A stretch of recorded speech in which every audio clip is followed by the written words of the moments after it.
اعوذ باللہ من الشیطان الرجیم، بسم اللہ الرحمن الرحیم۔ ریڈ لیٹ چینل میں خوش آمدید ویورز، امید ہے آپ سب خیریت سے ہوں گے اور اپنا گرد و نواح کا خیال رکھ رہے ہوں گے۔ ویورز، آج کل ایک شعر جو بڑے دل کو لگ رہا ہے اور ہر جگہ اس کا چرچا عام ہے، واٹس ایپ کے اسٹیٹس ہوں یا فیس بک کی پوسٹ، سب کی آج کل زینت بنا ہوا ہے۔ سنیے ذرا ایک بار پھر۔ چلتے ہیں دبے پاؤں کے کوئی جاگ نہ جائے، غلامی کے اسیروں کی یہی خاص ادا ہے، ہوتی نہیں جو قوم حق بات پر یکجاں، اس قوم کا حاکم ہی فقط اس کی سزا ہے۔ یہ شعر میرے بھی دل کو لگا، لیکن رات کے پہر ایک سوچ نے مجھ پر غلبہ حاصل کیا۔ کچھ حساس لوگوں کے لیے رات کے پہر اور تنہائی ان کی اپنی زندگی اور ان کے آس پاس کے حالات کے سوالات کے پنڈورا باکس ان کے سامنے کھول دیتے ہیں، جن کے جوابات حاصل کرتے ہوئے انسان خواب خرگوش میں چلا جاتا ہے اور صبح کو پھر سے اپنی روزمرہ زندگی میں مشغول ہو جاتا ہے۔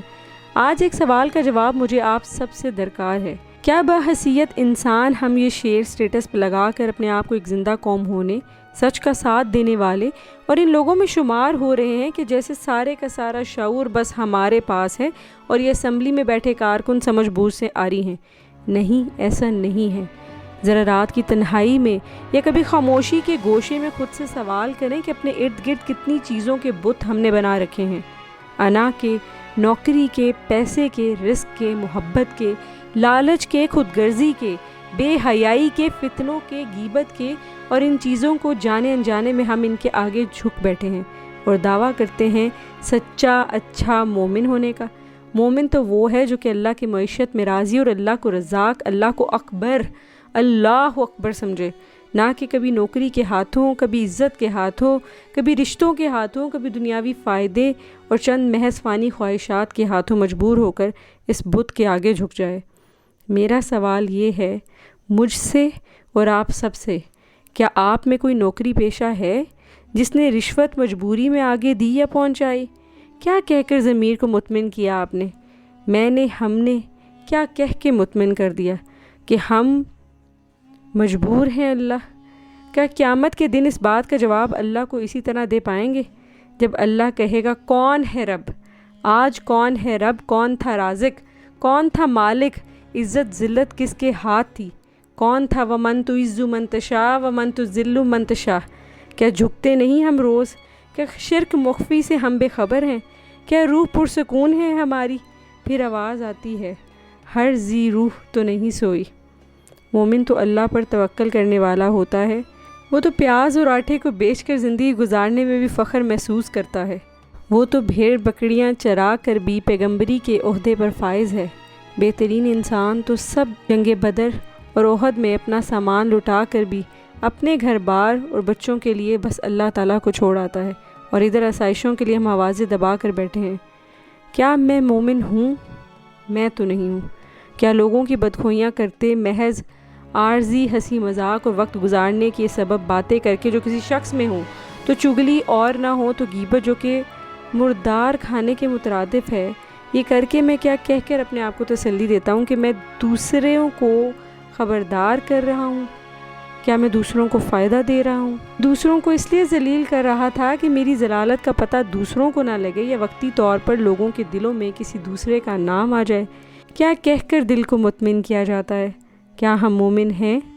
کسی دوسرے کا حق کھا کر غضب کر کے اپنے بچوں کو پالنا، کسی دوسرے کی آبرو کو روندنا، کیا یہ سب کرنے سے ہم کسی کو راضی کر رہے ہوتے ہیں؟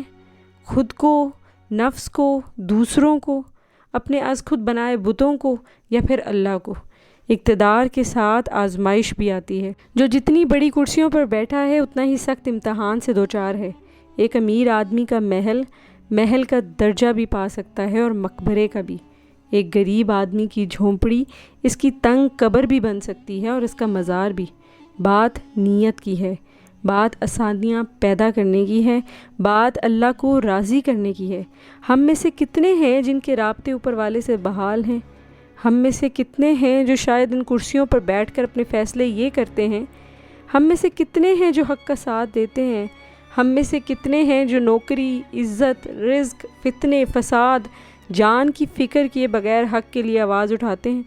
ہم میں سے کتنے ہیں جو اپنے ظلم، جبر، رسوائی، حاکمیت، عہدوں، نسلوں کے بت، نفسوں کے بت کو پاش کرتے ہوئے اللہ کی وحدانیت اور اس کے اکبر سب سے بڑے یعنی سب سے بڑے ہونے کے حامی ہوتے ہیں۔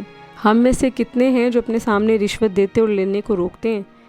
ہم میں سے کتنے ہیں جو اپنے سامنے کسی کی عزت پامال ہونے کو روکتے ہیں، اپنے سامنے فسادات کو روکتے ہیں، اپنے سامنے ناحق آواز کو روکتے، اپنے سامنے غربت سے تنگ دو چار لوگوں کے لیے فکر مند ہوتے ہیں، اور اپنے سامنے لوگوں کے بارے میں، اس کی مخلوق کے بارے میں خالق کو راضی کرنے کے لیے فکر مند ہوتے ہیں۔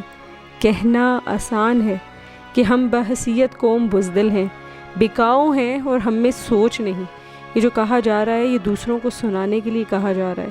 کیا ہم نے جو ہمارے ارد گرد ہے، ہمارے بس میں ہے، ہم نے اس پر قدم اٹھایا؟ کیا کبھی حق کا ساتھ دیا؟ کیا ہم میں سے سب کی زندگی میں کوئی ایسا واقعہ نہیں آیا جو ہم نے وہی کیا ہو جو آج ہمارے اسٹیٹس اور پوسٹ میں دوسروں کو سنانے کے لیے ہمارے لفظوں میں طنز کی اور ٹونٹ کی بھرمار ہے؟ تنقید کرنا آسان ہے، بدلنا مشکل۔ احتساب اپنے آپ سے شروع کریں۔ میں یہ سوچ کر اسٹیٹس نہیں لگا سکی، آپ نے کیا سوچ کر یہ اسٹیٹس لگایا؟ کمنٹ باکس میں ضرور بتائیں۔ دعا میں یاد رکھیے گا۔ اللہ حافظ۔